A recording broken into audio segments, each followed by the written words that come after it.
que ponerle un título a esta suerte de disquisición que va a tener también elementos improvisados.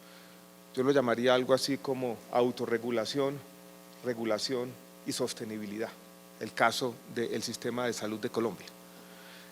Y en el primer capítulo yo creo que necesitamos necesariamente un contexto, describir en esos elementos esenciales, definitorios, nuestro sistema de salud, porque ya vamos a ver que esto va a tener relación con algunas de las cosas que ya se han mencionado esta mañana y que yo creo que consistirán a lo largo del día, a la nuez de la discusión.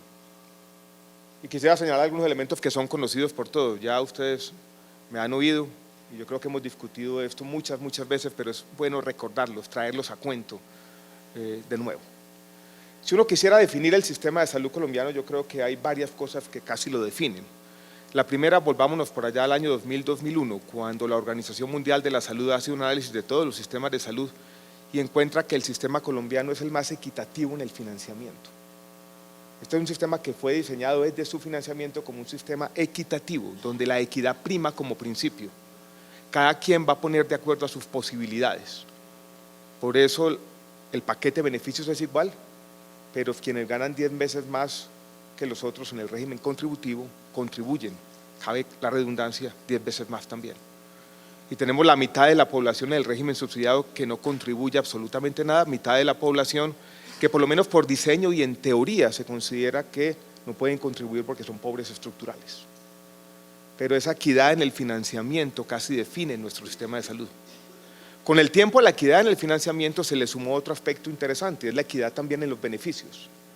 Colombia es el único país en la región donde tenemos un mismo paquete de beneficios para quienes contribuyen y no lo hacen, por lo menos donde podemos hacer las comparaciones.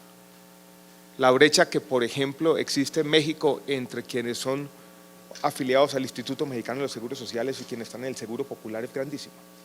Y así podríamos recorrer la región latinoamericana. Todo eso nos lleva a una característica fundamental y que va a estar en el centro de mi argumento, y todavía estoy en el primer capítulo, y es el bajo gasto de bolsillo, la protección financiera que casi define nuestro sistema de salud. Esa variable que mencionamos muchas veces del 14%, que es el gasto de bolsillo como porcentaje total del gasto en salud, donde el porcentaje de la región está cercano al 40%. Eso es muy importante tenerlo en cuenta, porque lo que implica, y yo creo que esta es tal vez la conclusión más importante de esta primera parte, es que estamos pagando la salud en condiciones de equidad mancomunadamente y todo el mundo está recibiendo lo mismo. Si nosotros quisiéramos hacer una comparación, por ejemplo, con el sistema pensional, que tiene el mismo origen legal, hace parte de la misma ley, vamos a encontrar una diferencia sustancial.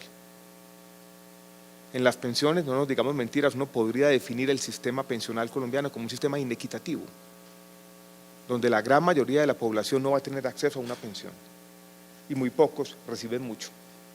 En la salud, vuelvo y repito, el principio es un principio de equidad, donde todos reciben lo mismo y cada quien contribuye de acuerdo a sus posibilidades. Y yo creo que eso es importante que lo tengamos en cuenta. Hay otra característica que complica las cosas y ahí empiezan, Gustavo, a juntarse los argumentos, y es la alta judicialización, que tiene dos dimensiones, creo yo. Una dimensión jurisprudencial ya recogida en sus principios fundamentales en la ley estatutaria en salud, pero hay otra dimensión que muchas veces no se tiene en cuenta en el debate público, y yo la llamaría la dimensión sociológica, que se traduce en una baja o muy baja o casi nula capacidad a pagar o disponibilidad a pagar mejor de la población por temas de salud. Lo que yo recibo todos los días en las redes sociales, una familia, por ejemplo, quiere tener acceso a los suplementos alimentarios, está convencida, porque eso es una innovación sociológica que yo creo que tuvo como origen en el derecho, que su derecho incluye, va hasta allá, que ha desbordado incluso lo que otros países definen como servicios de salud. Entonces tenemos esas dos realidades que coinciden, la jurisprudencial y la sociológica. Y ahí es, Gustavo, donde se complican las cosas. Porque cuando tú dices una cosa es el tiempo que se tienen que demorar los estados para decir que se incluyen los planes de beneficios, otra cosa es la autorización de mercado para que cualquier ciudadano, si quiere pagarlo de su bolsillo, pueda acceder a la última innovación. En Colombia esa diferenciación se ha ido cerrando, porque si tenemos la autorización de mercado, No estamos en Inglaterra, donde podríamos esperar hasta que el NICE haga toda la evaluación, se va a incorporar, hay un gran debate público y mientras tanto los recursos públicos no se utilizan. En Colombia ese no es el caso. Tenemos autorización de mercado hoy y mañana vamos a tener una orden judicial seguramente ordenando que con recursos públicos se pague por esa última innovación. Entonces una cosa se ha confundido con la otra. La autorización de mercado o el registro de un medicamento se ha convertido básicamente en una orden para utilizar recursos públicos. Y eso complica en nuestro país el manejo de un sistema de salud que, ya lo dije, es un sistema de salud público, de contribución mancomunada, donde tenemos el gasto de bolsillo tal vez más bajo del mundo en desarrollo. La última comparación de la OECD nos ponía en América Latina en lugar con Uruguay. Yo conozco las últimas que hemos hecho en el ministerio, donde tenemos el gasto de bolsillo más bajo del mundo en desarrollo. La semana pasada con el exalcalde de Bogotá, para nuestros visitantes Santana Mocus, hacíamos una especie de disquisición y quiero que lo que quede de este primer capítulo de mi presentación es entender que nuestro sistema de salud, utilizando un coloquialismo, un colombianismo, es una vaca, lo que llamarían en inglés un common pool.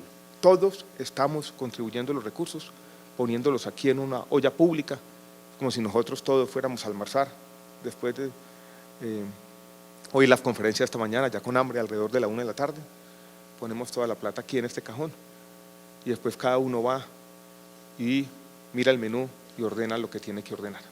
Así es como pagamos la salud de nuestro país. Yo creo que esa es una primera idea que debemos tener en cuenta: bajo gasto de bolsillo, equidad en el financiamiento, equidad en los beneficios. Así se define, es un sistema público, donde por supuesto las concepciones de mercado tienen que estar morigeradas, en un sentido claro que voy a explicar en un minuto. Esa idea de la vaca nos lleva a el problema, ese contexto, esa definición del sistema de salud de esa manera, nos lleva necesariamente a entender que los problemas de sostenibilidad, y ahí los argumentos de autorregulación y regulación van a empezar a ser importantes, los problemas de sostenibilidad implican en el fondo un problema que se ha denominado a veces en la literatura de las ciencias sociales un problema de acción colectiva. Vuelvo y repito, el problema de sostenibilidad en nuestro sistema de salud puede entenderse, conceptualizarse como un gran problema de acción colectiva. Los problemas de acción colectiva se han estudiado en muchos contextos. Tal vez la metáfora que podríamos hacer en nuestro caso, la que más aplica, es la que se da muchas veces cuando hay sobreexplotación de recursos comunes. El ejemplo seminal de la literatura sobre problemas de acción colectiva es bastante bucólico. Es simplemente un predio común donde una serie de pastores llevan sus cabras a pastar. Cada uno está pensando en su propio beneficio y se termina con la sobreexplotación. Pero yo quiero utilizar uno más gráfico, volviendo a la metáfora del restaurante que ya la he utilizado muchas veces, que tal vez nos va a dar claridad más o menos absoluta sobre de dónde viene ese problema de acción colectiva. Y es que si todos hacemos la vaca para pagar por el restaurante y cada uno mira el menú y todos pedimos langosta, la plata no va a alcanzar. Y eso es lo que pasa en los problemas de acción colectiva. Como todos estamos pagando aquí y a nadie le duele el bolsillo, no hay capacidad de autorrestringirse. Muchas veces las demandas colectivas terminan desbordando los recursos que la misma sociedad dispuso para pagar por eso. Es un típico problema de acción colectiva, casi del libro de texto, que está de alguna manera dominado por esa idea de tal vez el economista de la salud más prestigioso, Víctor Fuchs, cuando dijo que los temas de aversión al riesgo llevan al riesgo moral. Esto es, cuando queremos evitar la aversión al riesgo y pagamos las cosas mancomunadamente, los incentivos para restringir nuestras demandas van a ser mucho menores, sobredemandamos y comienzan los problemas. Vuelvo y repito, los problemas de acción colectiva no son fáciles de resolver. ¿Cómo se resuelven? Hay dos formas de resolverlos. Uno, dicen los economistas, y yo soy economista, no abogado, pero ya me estoy metiendo en estas honduras, es definiendo claramente los derechos de propiedad. ¿Eso qué significa? Eso significa acabando con la vaca, diciendo, como el sistema de Singapur, por ejemplo, le vamos a dar a cada uno una cuenta individual para pagar por su salud. Y usted tiene ahí lo que le corresponde, individualmente. Y usted como individuo, ya está definido claramente qué es lo que le corresponde, lo protege. Pero eso en la salud no funciona bien. No funciona bien porque en la salud ya sabemos que el 1 o 2% de los ciudadanos van a demandar la mitad de los recursos. lo que estamos cubriendo por contingencias, por eso existe el aseguramiento. Entonces, ¿cómo vamos a resolver este problema de acción colectiva? ¿Cómo vamos a hacer que la vaca alcance? ¿Cómo vamos a regularnos y a autorregularnos? Y ahí es donde viene el tema clave. Necesitamos una cultura. Necesitamos lo que Gustavo llamaba una norma social. Pero antes de entender la reflexión sobre las normas sociales, yo quiero traer a cuento algunos ejemplos para mostrarles a ustedes cómo esta idea del problema de acción colectiva que casi define nuestra sostenibilidad no es un capricho, no es un invento. Nosotros lo vivimos todos los días en el sistema. Voy a dar algunos ejemplos recurridos. Voy a empezar con uno que no es de Colombia, que lo leí hace aproximadamente 6 meses, en un libro de una periodista norteamericana, californiana, Kate Butler se llama. El libro es sobre la historia de su padre, se llama Knocking on Heaven's Door, tocando la puerta del cielo. Y es la historia sobre una enfermedad terminal de su padre. Tiene un accidente cerebrovascular a los 79 años, recibe un marcapasos y después empieza una lucha con el sistema de salud americano, pero no es una lucha porque no le den cosas, es una lucha porque tal vez dejen de hacerle intervenciones cuando ya no las necesita. 5 años después del accidente cerebrovascular, cuando ya tenía 85 años, Medicare consigue que este señor, que ya estaba con un estado avanzado de demencia, le apliquen un biológico en el ojo porque tenía una catarata, Avastin, digámoslo claramente, y eso cuesta $70,000. Esa era una forma casi de tortura a esta persona, no la necesitaba, había más o menos conciencia absoluta que se estaba haciendo un intervencionismo exagerado, pero no había un incentivo de nadie para levantar la mano y decir lo que estamos haciendo aquí es absurdo y va incluso contra los derechos humanos de esta persona. Se estaba violando, creo yo, un principio ético por falta de regulación y autorregulación, superpuestas en este caso. Y no digamos mentiras, eso pasa todos los días, no solamente en el sistema de salud americano, sino en muchos de los sistemas de salud, porque tenemos unos recursos colectivos que no siempre cuidamos. Nadie estaba diciendo, esta plata es de todos, esto es una vaca. Y voy a volver sobre la figura que quiero decirles, de la que hablábamos la semana pasada, que debe ser sagrada, donde alguien tiene que levantar la mano en algún momento y decir, estamos haciendo un mal uso de los recursos que no está contribuyendo al bienestar de nadie, sino todo lo contrario. Ejemplos de Colombia, de todos los días, de cómo con este uso común de recursos los malgastamos. Tuve una conversación hace un año con la persona que se encarga en una empresa aquí en Colombia de la comercialización de pañales para adultos, tiene el 70% del mercado, producto familia. Me dijo algo que me dejó aterrado y desde entonces he repetido en todos los escenarios. El 30% de ese mercado de pañales para adultos en Colombia es un mercado de reventa, porque los pacientes reciben más de lo que necesitan y lo venden. Los médicos prescriben muchas veces 5, 10, 15, 20 pañales diarios. El máximo sería 3 o 4. Y nadie dice nada. Y esta situación ha venido prevaleciendo por 5, 10 años si se quiere. De nuevo, es una sobreexplotación de los recursos públicos, es un problema de acción colectiva. Nadie tiene el incentivo de decir, estamos utilizando de una manera, si se quiere llamarlo así, poco ética los recursos públicos. Decisiones individuales que superpuestas, uno decía, es la casuística. Nos lo decía el profesor Antanas Mocu la semana pasada, la importancia de denunciar los pequeños fraudes para que estas normas sociales vayan prevaleciendo. Porque muchas veces se nos dice en el debate público, bueno, hay otros escándalos de corrupción y tuvimos ayer un debate en el Senado sobre Reficar, donde hay involucrados miles de millones de recursos públicos, o cientos de miles de millones, o billones de recursos públicos. ¿Por qué el ministro de Salud está preocupado por unos pacientes que recibieron unos pañales de más? Porque si no ponemos el dedo en esa llaga y no empezamos también a demostrar las conductas antiéticas de los pequeños fraudes, nunca vamos a tener sostenibilidad en nuestro sistema de salud. Al final veo una señora que quería hablar conmigo después de la reunión, tenía un folleto así muy bonito, empastado, de pasta dura. Empecé a verlo yo y vendía sillas de ruedas de estas 20, 25, 30, 40 millones de pesos. La primera pregunta que le hice yo es, ¿dónde están comercializando estas sillas? En América Latina. Y me dijo, solamente en Colombia. Y yo le dije, ¿por qué escogieron Colombia? Me dijo, por la tutela. Habían encontrado en la tutela una forma de vender este producto sin tener mediado ningún análisis de nada. Era uso de gasto público por una decisión judicial y nadie se había puesto a pensar, ni siquiera en el Ministerio de Salud, si ese era el mejor uso de los recursos de todos, de esta vaca, de estos recursos colectivos. Y esa es la suma de los pañales, de las tutelas, día tras día.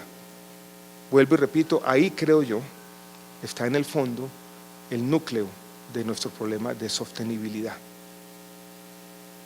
de un sistema que tal vez es muy vulnerable a ese tipo de,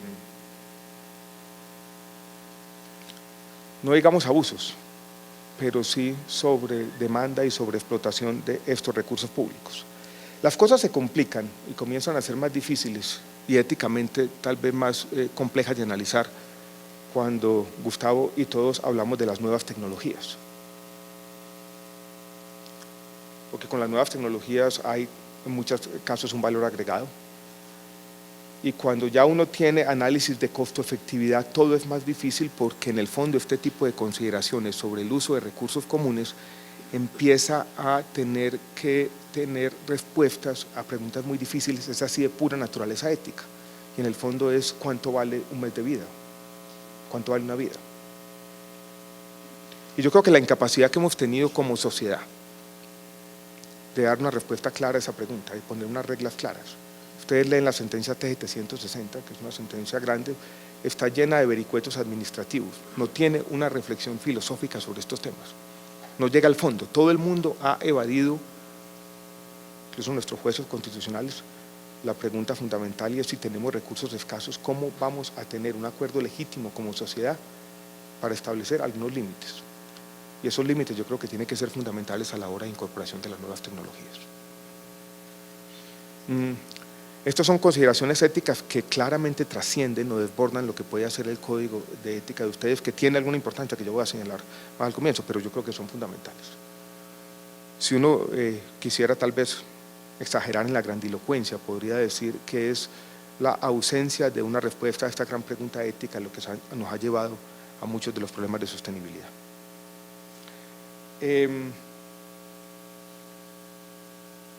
La presencia de dos factores entonces superpuestos, de un sistema que se define por esta contribución mancomunada en términos de equidad por la vaca, con los temas que enfrentan todos los sistemas de salud de presión tecnológica, yo creo que es lo que justifica este tipo de conversaciones que no son fáciles. ¿Qué es lo que hemos venido haciendo desde el Ministerio para ir resolviendo este problema de acción colectiva? Algunas normas, por ejemplo, de razonabilidad en los precios. La referenciación internacional no es otra cosa que eso.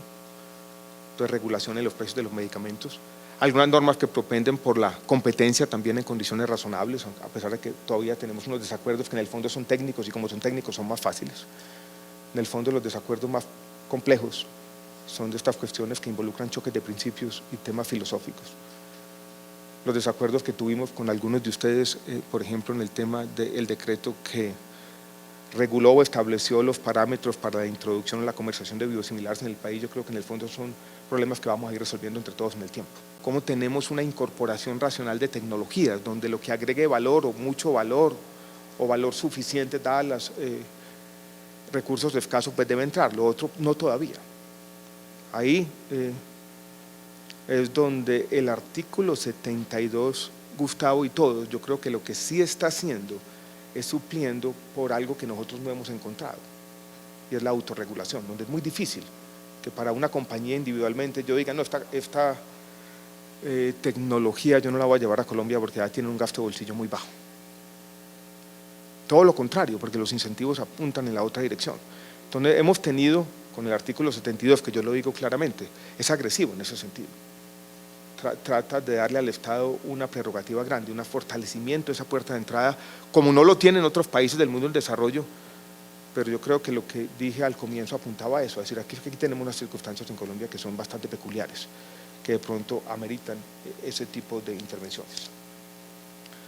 Pero ninguno de estos temas, ni la regulación de precios de medicamentos, ni la mayor competencia que estamos incentivando, ni el artículo 72 del plan de desarrollo, nos va a resolver el problema por sí solo.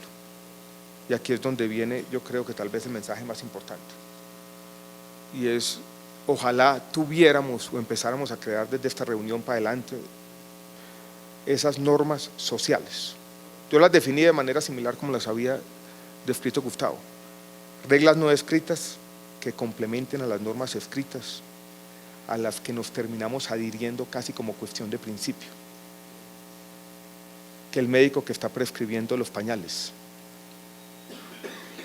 que el que está mandando la silla de ruedas que vale 35 o 40 millones de pesos, que el que está prescribiendo el Avastin para la persona que tiene 85 años y no puede salir de su casa, y eso no le va a tener en ese momento los años o meses que le quedan de vida, poco tienen que ver con ese tipo de intervencionismo, tienen que ver más bien con el cuidado, con la humanización, no con la tecnología.